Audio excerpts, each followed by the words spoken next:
Shalom, selamat pagi saudaraku.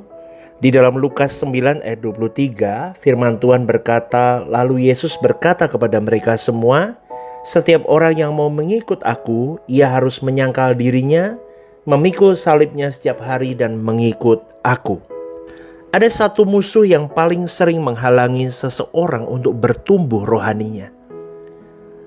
Namun ironisnya musuh itu bukan berada di luar dirinya.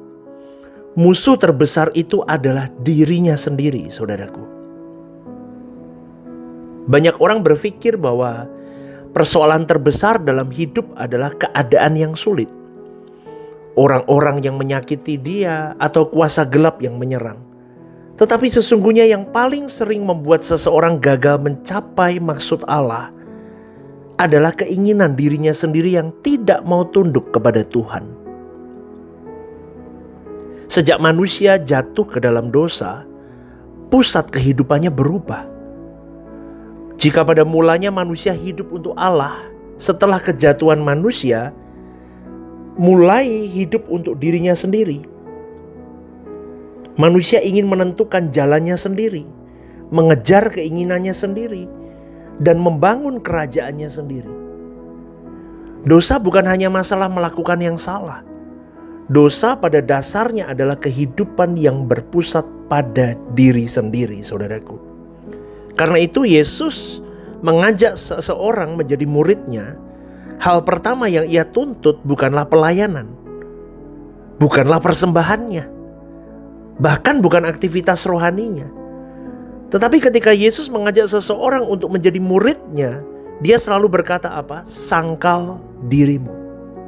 Kalimat ini terdengar sederhana, saudaraku, tetapi sesungguhnya merupakan salah satu tuntutan yang paling sulit dalam seluruh kehidupan kekristenan. Menjadi murid Kristus berarti bersedia kehilangan hak untuk mengatur hidup menurut kehendaknya sendiri. Menjadi murid Kristus berarti memberi hak penuh kepada Tuhan untuk membentuknya, mengarahkannya, bahkan mengubah seluruh jalan hidupnya. Tapi masalahnya manusia itu sangat mencintai dirinya sendiri. Kita ingin kehendak kita terjadi, kita ingin rencana kita berhasil, kita ingin kenyamanan kita terjaga, kita ingin impian kita terwujud, betul gak? Bahkan seringkali kita datang kepada Tuhan pun bukan untuk mencari kehendaknya, tetapi untuk meminta Tuhan memberkati kehendak kita. Ini loh, Kristen tuh begini, saudaraku, banyaknya begini nih. Kita berdoa tapi sebenarnya kita ingin Tuhan setuju ACC rencana kita. Kita mencari Tuhan tapi seringkali hanya sejauh Tuhan mendukung keinginan kita. Padahal kehidupan rohani yang dewasa dimulai ketika seseorang berhenti memaksakan kehendaknya sendiri dan mulai berkata, "Tuhan, apa yang kau inginkan dariku?" Ini dicontohin oleh Tuhan Yesus loh, ketika Yesus di Getsemani. Ini yang dilakukan Tuhan Yesus di Getsemani. Apa yang kau inginkan dariku? Di taman itu kita melihat pergumulan yang sangat dalam. Sebagai manusia, Yesus memahami penderitaan yang ada di depannya. Dia tahu bahwa salib berarti penghinaan, penderitaan, kematian. Tapi di tengah pergumulan yang begitu beratnya, Yesus mengucapkan doa yang menjadi puncak penyerahan diri. Kalimatnya begini, "Bukan kehendakku, melainkan kehendakmu yang jadi." Saudaraku, kalimat ini banyak orang Kristen yang hafal.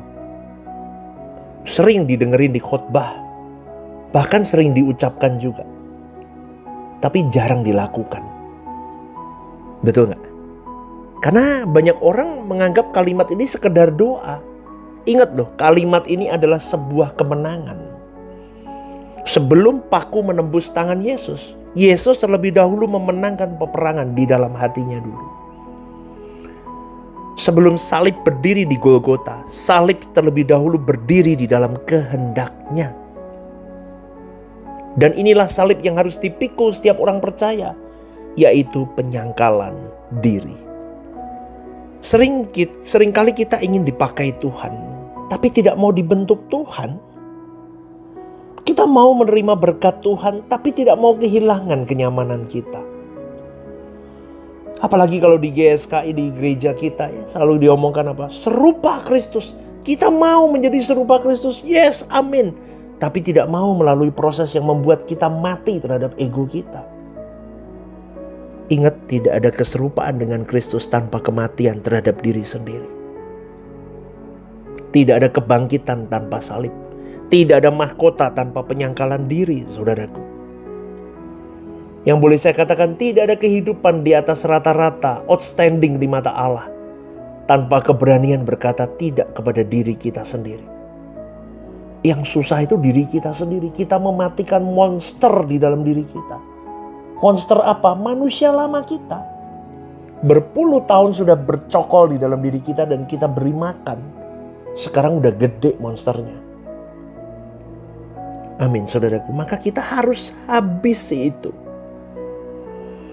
Orang yang hidup biasa-biasa saja akan mengikuti apa yang diinginkan hatinya. Kalau dia mau marah ya marah, kalau dia mau balas ya balas, kalau dia ingin dipuji ya kejar pujian, kalau ingin dihormati ya cari penghormatan. Itu orang yang biasa-biasa saja hidupnya. Tapi orang yang hidup di atas rata-rata, belajar mengendalikan dirinya di bawah pemerintahan Roh Kudus. Aku belajar diam ketika aku mau marah. Aku belajar ngampuni ketika aku mau bales. Coba, itu kelas gak? Kelas, saudaraku. Aku belajar merendahkan diri ketika aku ingin dihormati. Aku belajar memberi ketika ingin menerima. Aku belajar taat ketika sebenarnya hatiku menolak, tapi aku mau taat. Di situ loh karakter Kristus dibentuk, saudaraku. Itu baru pembentukan yang benar. Semakin seseorang bertumbuh, semakin sedikit dirinya yang terlihat dan semakin nyata Kristus di dalam dirinya. Bertumbuh semakin serupa Kristus. Semakin orang bertumbuh serupa dengan Kristus, Stephen Lim semakin habis, Kristus semakin besar dalam diri Stephen Lim. Harusnya begitu. Amin. Karena pada akhirnya tujuan kekristenan bukanlah membuat kita jadi manusia yang sukses menurut dunia. Tapi tujuan kekristenan adalah membuat kita menjadi manusia, man of God yang serupa dengan Yesus. Manusia sempurna. Manusia yang berkenan di mata Bapa. Manusia yang memanjakan hati Bapa. Manusia yang membuat Bapakku tersenyum. Nah, itulah tujuan kekristenan. Bukan sukses dunia. Sukses dunia itu bonus. Dan jalan menuju keserupaan Yesus itu selalu melewati pintu yang sama. Yaitu apa? Penyangkalan diri. Waduh, berat pastor. Enggak berat, itu yang standar normalnya. Makanya kalau saudara-saudari pencinta renungan The Message baca firman Tuhan, semua di situ tertulis ikut menderita bersama dengan Kristus. Ikut penderitaannya. Menanggung penderitaan bersama Kristus. Penderitaan. Kenapa? Karena kita disuruh menyangkal diri, mengosongkan diri.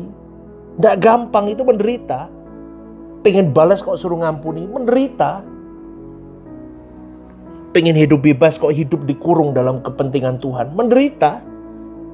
Betul gak, saudaraku? Penyangkalan diri. Mungkin hari ini Tuhan sedang meminta kita melepaskan sesuatu yang sangat kita pertahankan. Mungkin loh ada ambisi yang harus diserahkan sama Tuhan.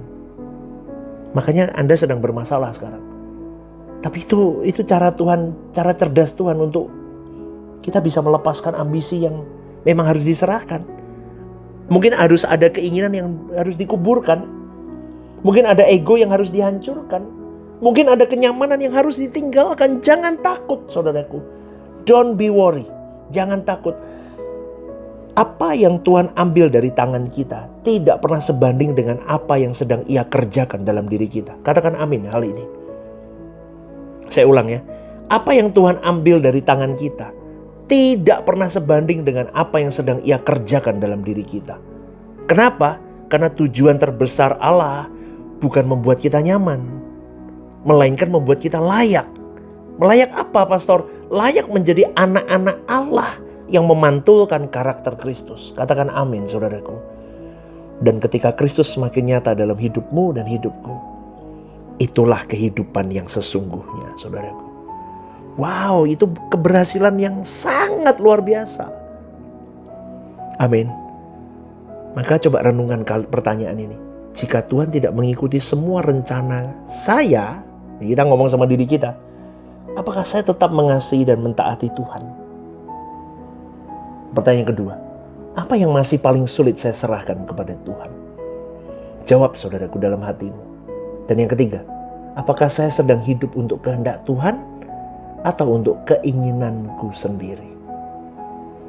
Renungkan ini, dan semoga renungan hari ini tentang penyangkalan diri ini menjadi sebuah rema kuat untuk hidupmu dan hidupku. Amin ya, saudaraku ya. Sukses selalu, maju terus dalam Tuhan, dan hiduplah kudus. Ya, GSKI Rehoboth Semarang, one vision, one heart for harvesting. God bless you. Shalom, saudaraku yang terkasih di dalam Tuhan. Ada program baru yang bernama Are You Okay? Ini adalah program yang memang diadakan bagi saudara-saudari yang rindu atau ingin didoakan. Mungkin saudara-saudari sedang mengalami pergumulan-pergumulan hidup yang sulit, yang berat, menghadapi masalah-masalah yang tidak mudah. Saudara-saudari bisa klik di formulir online yang tertera atau scan barcode di situ. Anda bisa tuliskan di sana apa yang menjadi pergumulan masalah Anda yang ingin didoakan.